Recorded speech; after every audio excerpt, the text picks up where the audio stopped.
having this shown 11 days lang in cinemas. Actually, all of my contracts in Viva for 2023 should be streaming lang talaga eh.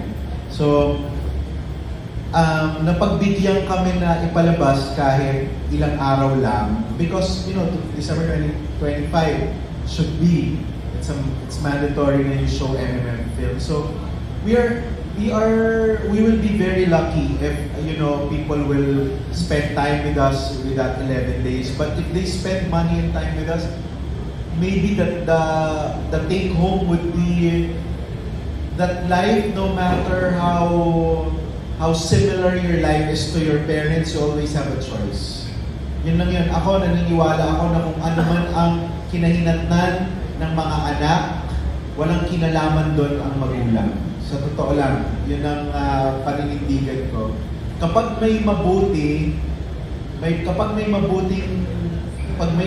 nangyari, nakamtan, o di naman kaya ay narating ang isang anak, yun ay laging dahil sa magulang. Sapagkat sa palagay ko, kahit meron tayong mga issue sa ating mga nanay at tatay, at the end of the day, they will not wish any harm to us. They will not wish, you know, our end. Kasi kung gano'n, hindi tayo dapat naipanganak o hindi tayo nabigyan ng regalo ng buhay.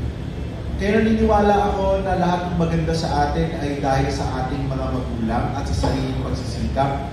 Ngunit ang lahat ng mga ating ikakapahama, ng ating mga desisyon sa buhay ay pagmamayari mismo natin. Siguro yun ang gusto kong maiwan sa mga manonood na bagamat iniiwan natin ang ating mga pamilya pag tayo ay may sarili ng buhay, hindi pa rin natin maitatanggi na lagi silang bahagi ng tagumpay at pagkabilo. So ang parang ang papa mo ay pelikula hindi lamang ng katatawanan, ng drama, ng kalungkutan, kung hindi tungkol sa mga desisyon at pagpili at mga nagiging epekto nito sa buhay ng isang tao.